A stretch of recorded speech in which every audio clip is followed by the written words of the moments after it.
online ya. Termasuk kita nih fasilitasi pendataan rekomendasi pada saat kita membuat hak paten atau merek atau itu di kita sifatnya rekomendasi gratis. Sampurasun baraya kibayan. Rames. Tepang deui urang ieu, ngawangkong ieu ah. Ayo. Aya ku tegep. Assalamualaikum warahmatullahi wabarakatuh. Waalaikumsalam warahmatullahi wabarakatuh. Sampurasun. Rampes Baraya Kibayan, tepang deui sareng Kibayan dalam acara podcast cibinongnews.com bersama Tapak Studio. Kali ini kita membawakan tema implementasi kebijakan anggaran UMKM di Kabupaten Bogor. Saya sudah ditemani sama Pak Syed Mulyana. Waalaikumsalam. Kepala Dinas Koperasi dan UMKM Kabupaten Bogor ya Pak? iya betul. Dan Pak Muhammad Rizky, salah satu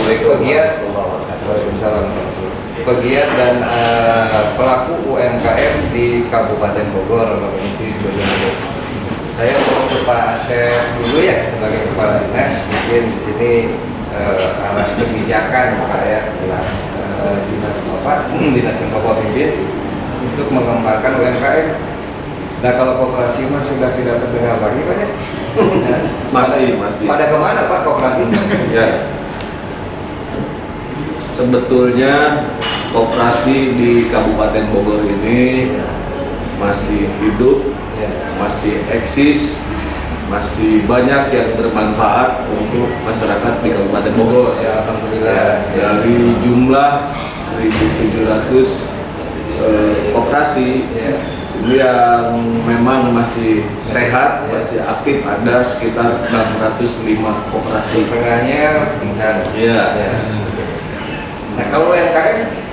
Ya, kalau UMKM berdasarkan pendataan dari 2016 sampai dengan tahun 2020 itu ada yang disebut dengan pelaku UMKM yang terdata sesuai dengan rencana, sesuai dengan perencanaan.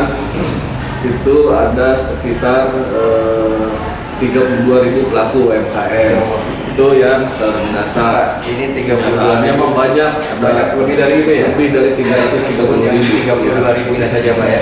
Ini kan bukan angka sedikit untuk diurus Pak. Iya. Nah, gimana nih pengelolaan anggaran dan kebijakan umum dinas koperasi dan dukungan tentunya dari misalnya dari legislatif Pak untuk kebijakan UMKM? Alhamdulillah untuk bimbingan, arahan, tugas pokok dan fungsi dinas koperasi yang melakukan pembinaan terhadap para pelaku UMKM ini, kita di bawah bimbingan langsung Komisi 2 DPRD Kabupaten Bogor. Sehingga apapun perencanaan, apapun yang kita usulkan untuk memenuhi kebutuhan para pelaku UMKM ini, kita melalui bimbingan awal itu dari Komisi 2 DPRD. Ya. Dan selama ini mendukung mereka ya? Mendukung, alhamdulillah. Baraya Kabayan 32.000 yang terhitung saja, ya kan? Harus diurus UMKM oleh Pak Asep ini. Nah sekarang dari 32.000 itu Kang Muhammad Rizky terdata nggak? Nomor ke 32.000 itu kan? Ya. Oke lah, gini soal data itu tidak akan banyak sekali datanya. Sebagai pelaku UMKM merasakan nggak ada manfaat dari implementasi kebijakan UMKM di Kabupaten Bogor ya? Iya. Ya, alhamdulillah beberapa kebijakan yang diterapkan oleh pemerintah pusat sampai dengan kepada pemerintah daerah kabupaten, ya. Bahkan juga program bupati, ya. Apalagi juga sekarang kan ada beberapa program masuk dalam Pancakarsa itu Pak ya. Yeah.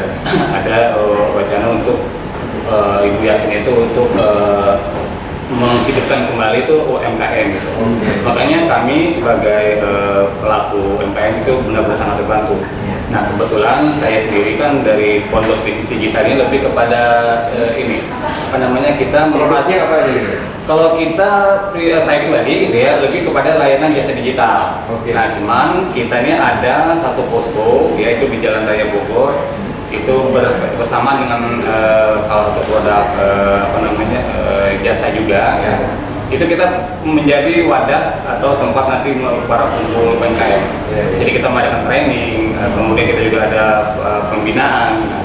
Saya juga bekerjasama dengan Pak Budi itu selaku pembina di provinsi. Pak Budi. Ya. Kalau dengan Pak Asep pernah kerjasama nggak? Alhamdulillah sih belum ya Pak. Insya Allah setelah ini barangkali. Beres ini ya, kerjasama dengan Pak Asep. Betul, amin. Insya Allah Pak mudah-mudahan berkenan ya Pak. Ya. Kemudian Pak, kan semua program itu harus ada progres. Sejauh ini progres yang didapat yang didapat oleh Bapak dari informasi bawahan-bawahan Bapak tentunya membina UMKM ini gimana? Dari 32.000 itu berapa yang sekarang sudah mana-mana akhirnya? Kembali kita jelaskan tadi 32.000 itu yang terdata di Dinas Koperasi UKM. Sementara di Kabupaten Bogor yang menangani berkaitan dengan para pelaku UMKM ini ada 14 dinas. Masing-masing dinas ada binaan-binaan UMKM seperti dari Dinas Ketahanan Pangan, Distan Hotbu, Dinas Peternakan Perikanan, bahkan termasuk Bapeda sendiri membagi leading sektornya ada di itu ada di Dinas Koperasi UKM. Tapi mereka itu ada binaan-binaan khusus yang terhimpun kalau digabung dengan 32 ini ada sekitar 77.000 UMKM ini. Jadi ada di masing-masing binaan langsung dinas-dinas teknis. Tuh, dari jumlah sekian banyak para pelaku UMKM yang ada di Kabupaten Bogor, kita progres, kita melaksanakan fasilitasi, kita melaksanakan program-program yang mensupport, mendorong para pelaku UMKM ini untuk lebih baik lagi. Itu banyak program yang dilakukan. Salah satunya mungkin dengan pelatihan para pelaku UMKM yang naik kelas ya, dari wirausaha baru naik kelas ya, nantinya itu akan mendapatkan jenjang fasilitasi dan pelatihan untuk bisa mereka berekspresi lebih banyak lagi, lebih baik lagi. Tuh, jadi para pelaku UMKM ini kita dorong. Bahkan Bupati Bogor itu memfasilitasi para pelaku UMKM itu dengan gerai, dengan toko, walaupun masih sewa kita sekarang. Kita sewa dari 40 kecamatan, kita sudah 29 kecamatan yang sudah kita fasilitasi sewa toko dengan kelengkapannya. Jadi dari setiap gerai atau toko itu tentunya ada persyaratan utama, yaitu harus sudah berkooperasi. Jadi kita sewakan tempat, kita fasilitasi alat, hampir 100 juta dari satu tempat itu. Jadi yang mengumpulkan di Ogo ya, mereka lagi di Ogo. Iya. Yang dibina sama Kang Rizky ini sekarang sudah berapa banyak dan seberapa intensif ya komunikasi atau melakukan hubungan kerjasama dengan pemerintah daerah khususnya? Jadi kami ini posko UMKM kita fokusnya nih Pak di Kecamatan Bojonggede. Kita Kecamatan Bojonggede karena di Kecamatan Bojonggede itu kan ada 9 desa. Nah, dari 9 desa ini ternyata setelah kita pelajari, kita kumpul duduk bareng sama kawan-kawan tuh banyak produk-produk UMKM kayak contoh nih dari jenis makanannya kayak dodol gitu ya. Nah itu Bogor. Nah iya itu kadang dari teman-teman yang produksi itu kan kalau di Bojong kan dulu terkenal di Pak Bojong ya. Sekarang makin sini makin hilang gitu kan, hanya ada tinggal beberapa tapi masih ada betul. Contohnya dodol Pak Matropi gitu ya. Nah itu juga beliau kan selaku penggiat produksi dodol gitu kan. Cuma beliau kadang-kadang nggak pede gitu loh, karena ketika beliau coba untuk ikut gabung, saya sudah sarankan untuk gabung ke lembaga UMKM di Benda gitu kan, nggak pede dengan produknya. Artinya banyak dari teman-teman yang memang punya kemampuan, punya skill, tapi untuk pembinaannya mungkin sampai dengan saat ini belum menyentuh kepada grassroots ya di bawah gitu. Nah, fungsi kami adalah untuk menyentuh yang di desa-desa ini Pak. Dan alhamdulillah untuk intensitas pertemuan kami itu 1 pekan setidaknya kami itu 2 sampai 3 kali pertemuan dalam 1 pekan. Nah, setiap pekan itu kita kolek atau ngumpulin teman-teman itu dari 6 sampai 10 pelaku usaha gitu. Cuma ini kan prokes nih. Sebenarnya kalau kita tidak terbentur dengan prokes mungkin bisa banyak kan? Bisa banyak. Nah, cuma ada satu hal juga yang barangkali saya menyampaikan juga apa ya, dibilang keluhan lah. Nah, ya itulah makanya. Nah, kan kalau tidak saya salah nih di tahun 2020 Ibu Ade itu pernah sempat menyampaikan bahwa minimarket modern ya itu buka diharuskan gitu ya, diharuskan atau apa gitu ya untuk mendisplay produk-produk UMKM gerai lah ya. Cuman pada kenyataannya hingga saat ini kami perhatikan cukup sulit kalau untuk kita bisa menembus ke modern. Alhamdulillah saya dipercaya untuk menjadi pengelola di 212 Mart dan saya diberikan peluang karena saya membangun komunikasi satu orang lagi, mungkin saya bilang satu ruangan itu khusus UMKM. Alhamdulillah. Nah, barangkali itu nanti bisa dibantu juga Pak untuk yang lainnya itu mungkin modern. Jadi gini, problem dari masyarakat Kabupaten Bogor itu bukan tidak bisa bikin apa-apa, ya. Tapi ketika bikin apa-apa, dia tidak pede. Artinya dia punya problem. Mereka, saudara-saudara kita ini punya masalah dengan satu, misalnya pemasaran, dan promosi. Nah, tidak melulu permodalan ya. Kalau permodalan sudah pastilah ya dibutuhkan. Tapi ini promosi dan pemasaran. Ini gimana kebijakan strategis Dinas Koperasi? Justru itu kebijakan kita di dalam mengantisipasi promosi dan pemasaran para pelaku UMKM, produk-produk para pelaku UMKM. Bupati Bogor memang sudah dari 2020, dari awal pandemi ini sudah banyak berupaya bagaimana caranya mereka tetap bisa berusaha. Salah satunya yaitu saya sampaikan tadi dengan sewa toko itu bisa dijadikan tempat berkumpul, tempat memasarkan atau tempat display barang-barang yang di produk oleh para pelaku UMKM itu di program sewa toko. Kemudian Bupati memfasilitasi para pelaku UMKM untuk bisa di-endorse oleh Bupati dalam Instagramnya. Dalam Instagram Bupati itu Sabtu Minggu beliau buka kesempatan kepada para pelaku UMKM untuk mempromosikan, dan alhamdulillah itu cukup berpengaruh juga terhadap para pelaku UMKM dalam memasarkan sehingga kepercayaan dirinya tumbuh. Satu itu, dua itu. Yang ketiga, Bupati Bogor juga memfasilitasi melalui MOU yang dilakukan oleh Bupati dan ditindaklanjuti dengan perjanjian kerjasama oleh Dinas Koperasi UKM. Ini juga Bupati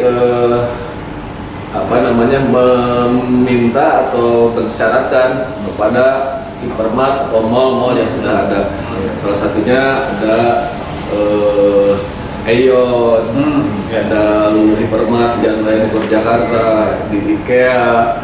Bahkan terakhir yang sedang kita lakukan bekerja sama dengan Forum UMKM Cibinong, kita melaksanakan kegiatan bazar 10 hari setiap bulannya di ITC, di ITC Cibinong. Itu artinya ada dari Bojonggede yang hadir, yang ikut dari Citere atau dari lingkar kota Cibinong yang hadir di sana.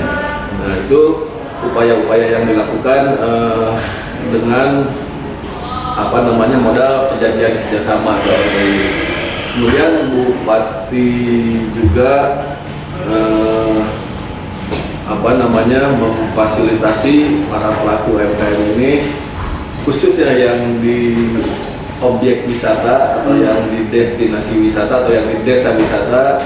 Bupati kemarin menyalurkan bantuan dari Kementerian Pariwisata dan Ekonomi Kreatif khusus untuk para pelaku UMKM ini 181 standbooth, yang mana standbooth ini produk UMKM untuk UMKM. Jadi di 10 desa wisata dan 17 destinasi wisata yang ada di Kabupaten Bogor. Alhamdulillah manfaat itu kan ada. Pastilah bermanfaat ya Pak. Cuman begini, kadang-kadang informasi itu kan tidak terserap utuh oleh masyarakat, terutama pelaku UMKM. Kang Rizky pernah mendengar informasi ini, fasilitas yang diberikan oleh pemerintah daerah? Ya, sebenarnya sepintas-pintas. Maksudnya ada kayak misalkan ada program apa cukup ya apa di Kali Ciliwung tuh rumah cukup ya lupa itu ya. Pokoknya ada komunitas itu yang kan yang saya dengar itu ya bahwa di Kali Ciliwung nanti itu di daerah Jalan Raya Bogor tuh dan apa di Bambu Kuning itu mau dijadikan salah satu objek wisata. Dan di situ info yang saya dengar dari warga sekitar juga kan di situ ada salah satu pemilik villa ya yang artinya untuk merangkul apa masyarakat setempat untuk diberdayakan ya artinya punya pohon segala macam. Ini komunikasinya masih belum nyambung gitu ya, masih belum sampai lah itu. Jadi dari warga-warga atau warga sekitar tersebut memang belum sampai informasi itu. Nah memang dari kami kan juga kebetulan ada beberapa biro, katakan seperti biro gitu ya. Jadi ada rekan-rekan kami yang punya tim, itu masing-masing punya job list-nya gitu. Misalkan siapa yang menyampaikan informasi berita yang dari Pemda disampaikan, siapa yang nanti yang bagian untuk memberikan training. Gitu. Sejauh ini belum informasi yang barusan disampaikan Pak Asep sampai nggak ke kelompoknya Pak? Jujur sih belum Pak. Ya, baru. Ya, ada berapa apa Pak? Disampaikan ya UMKM ini banyak komunitas, banyak stakeholdernya dan kita selalu menginformasikan hal tersebut. Ini di tahun 2020 awal kita selalu informasikan melalui stakeholder yang ada di masing-masing wilayah. Ada forum UMKM, ada forum UMKM IKM, ada IWAPI, ada Perwira, ada Kabupaten Bogor Berdaya, ada ICSB, ada UMKM Milenial. Kalau komandir sama pemerintah daerah yang mana? Itu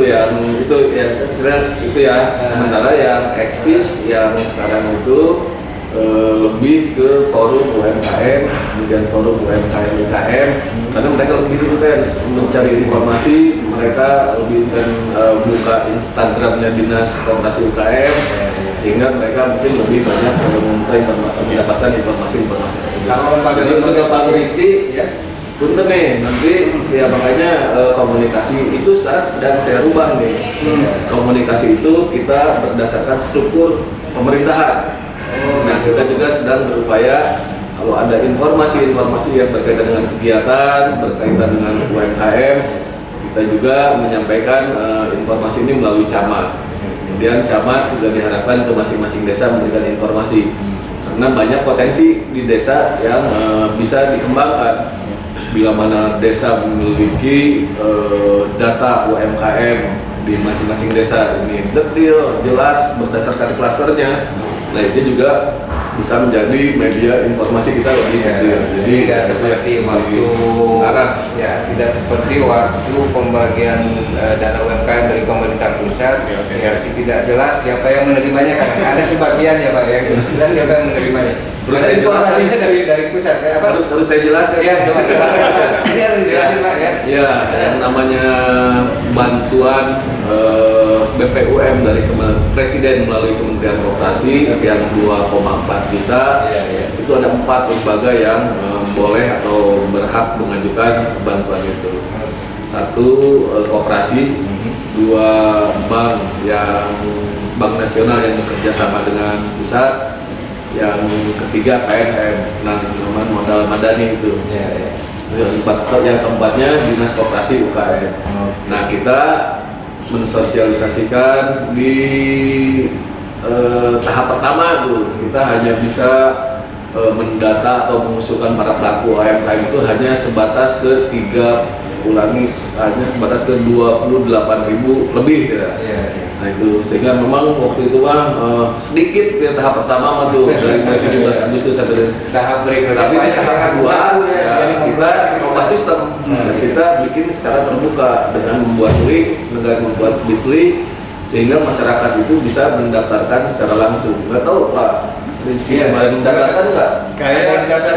Kalau di teman-teman anggota ada Pak. Cuma kalau saya pribadi memang belum. Jadi rekeningnya gede 2 juta. Nggak begitu juga. Ya. Jadi ya cuma gini Pak, di apa namanya di teman ini ada kendala. Tidak semua yang di desa di Bojonggede ini yang kita terima langsung informasinya, kita komunikasi langsung. mereka ini kan ada keterbatasan dalam hal penggunaan gadget, digitalisasi. Jadi mereka masih cara-cara yang konvensional. Jadi buat digital, tapi mereka nggak paham tuh. Nah, kami sebagai wadah atau posko dari UMKM ini berusaha untuk melakukan pendampingan kepada teman-teman UMKM di Bojonggede khususnya untuk mereka tuh beradaptasi kepada ranah digital. Nah, cuman saya juga barangkali nanti bisa nih ke Pak Sep gitu ya. Artinya ada beberapa hal yang juga kita ingin sampaikan untuk masalah menjalin komunikasi ini banyak hambatan gitu Pak. Dalam hal pemberdayaan, karena kan ini lagi pertama kita terbentur masalah prokes. Ya. Tapi bukan karena Pak Sep bisa dihubungi ya, enggak?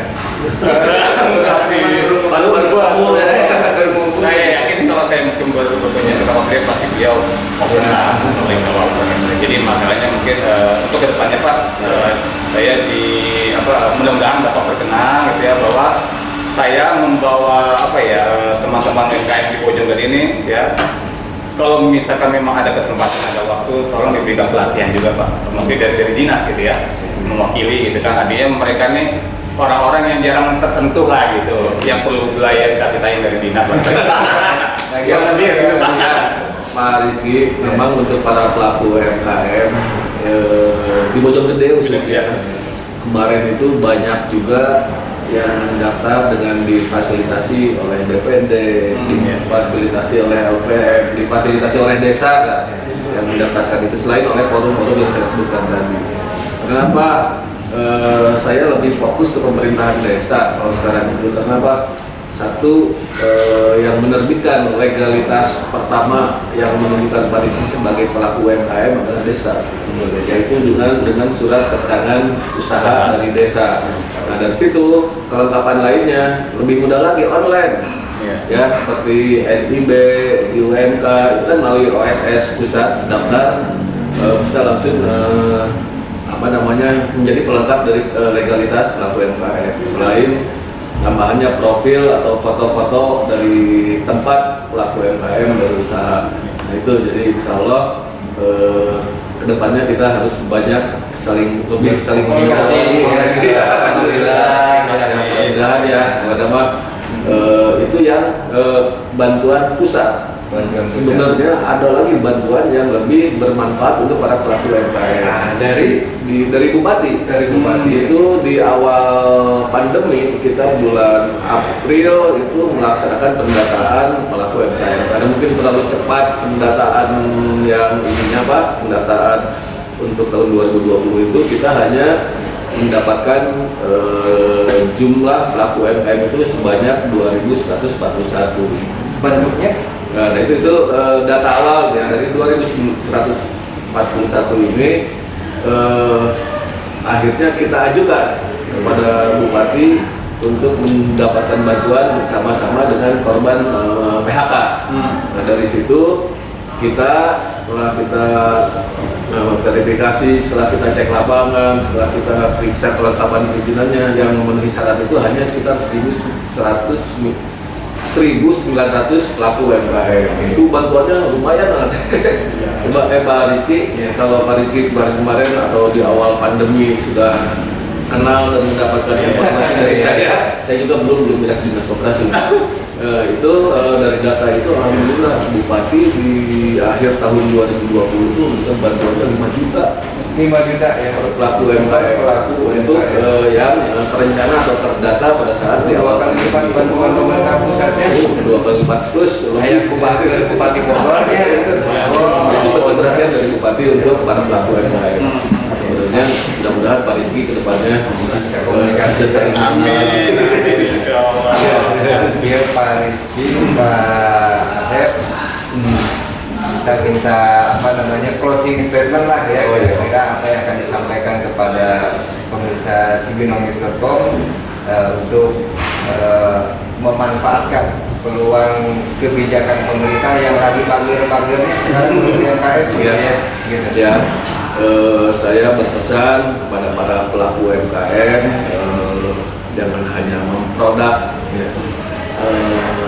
hasil karyanya, tapi produk itu harus diawali dengan legalitas Satu, legalitas sebagai pelaku UMKM-nya, ya harus ya terdata di desa melalui surat keterangan usaha, kemudian memiliki seperti NIB, memiliki IUMK, dan perizinan-perizinan lainnya yang menunjukkan bahwa kita selaku Pak, pelaku UMKM. ngurus izin begitu mahal nggak Pak? Jangan-jangan Gratis. Gratis. Iya, sok. On paper apa beneran gratis Pak? Betul Pak, yang namanya ngurus SKU di desa sekarang ini Bapak Kepala Desa fokus dan perhatian. Kalau dulu ada APBDes ya, kalau sekarang mah nggak ada Pak, di APBDes itu. Yang kedua NIB, UMK kan langsung online ya. Termasuk kita nih fasilitasi pendataan rekomendasi pada saat kita membuat hak paten atau merek atau itu di kita sifatnya rekomendasi gratis karena apa di sananya juga yang harusnya ada biaya-biaya sampai 2.600.000 sekian bila mana kita fasilitasi dengan rekomendasi itu mungkin bisa di sananya itu hanya sekitar 600 ribuan biaya di pusat Kemenkumham tuh jadi ya insya Allah legalitas produk, ulangi legalitas pelaku UMKM lengkapi dan legalitas produknya juga lengkapi. Itu yang paling penting untuk para pelaku Yang UMKM. dilakukan dulu Kang Rizky. Alhamdulillah, kalau saya sudah closing statement ya. Alhamdulillah kalau untuk legalitas untuk produk digital sudah alhamdulillah. Nah buat teman-teman alhamdulillah bahwa dari Pak Kadis gitu ya sudah menjelaskan kalau memang kita ingin menekuni UMKM, artinya ini pemerintah daerah khususnya Kabupaten Bogor ya di bawah naungan Bupati Ade Yasin itu sudah benar-benar mensupport UMKM. Nah tinggal dari teman-teman semua diurus tuh yang tadi Pak Haris bilang untuk legalitasnya. Karena susah juga Pak ya kalau misalkan kita mau mengajukan kayak macam BLT tapi nggak ada legalnya kan, nah itu agak sulit. Terus yang kedua adalah jangan pernah stagnan, artinya kita harus berani untuk scale up usaha, berangkat dari ideasi, kemudian konsepsi, evaluasi, dan itu yang putus. Dan kami juga memberikan kesempatan kepada semua rekan-rekan UMKM, khususnya yang di Gunung Gede untuk datang ke posko kami itu di Jalan Raya Bogor. Nah nanti bisa di searching juga di Pondok BPD Digital. Jadi mungkin itu buat teman-teman semua. Terus semangat ya kita bangkitkan perekonomian Kabupaten Bogor ini dengan gerakan UMKM. Insyaallah. UMKM maju bersama luar biasa. Nah, itu mantap. Kita tamu kita ini luar biasa. Yang pertama Kepala Dinas Koperasi dan UKM Kabupaten Bogor Pak Asep sangat menguasai data dan ini mungkin satu dari sedikit kepala dinas yang punya kemampuan itu Pak ya. Bisa Pak. Jadi nanti kalau berhubungan soal UMKM ya bisa berkonsultasi dengan Pak Kepala Dinas. Dan ada Kang Rizky juga terima kasih sudah hadir. Beliau adalah satu elemen masyarakat Kabupaten Bogor yang mau mengurusi UMKM di wilayah terdekatnya. Dan terakhir mudah-mudahan saya diundang ke tempat ini. Nah, alhamdulillah ada jalinan kerjasama lebih lanjut ya. Setelah itu kita hanya memfasilitasi semua yang terpenting Cibinongnews.com dan Tambang Studio konsen dengan persoalan UMKM Pak. Gitu. Jadi ada UMKM apa yang bersifat keluhan atau apa segala macam kita coba angkat, kita bangkitkan. Dan rubrik-rubrik UMKM, rubrik-rubrik kita juga lebih banyak mengangkat soal UMKM. Terima kasih atas segala perhatiannya. Hatur nuhun Pak Asep, Pak Rizky. Assalamualaikum warahmatullahi wabarakatuh. Waalaikumsalam. Jangan lupa prokes tetap kita terapkan, pakai maskernya.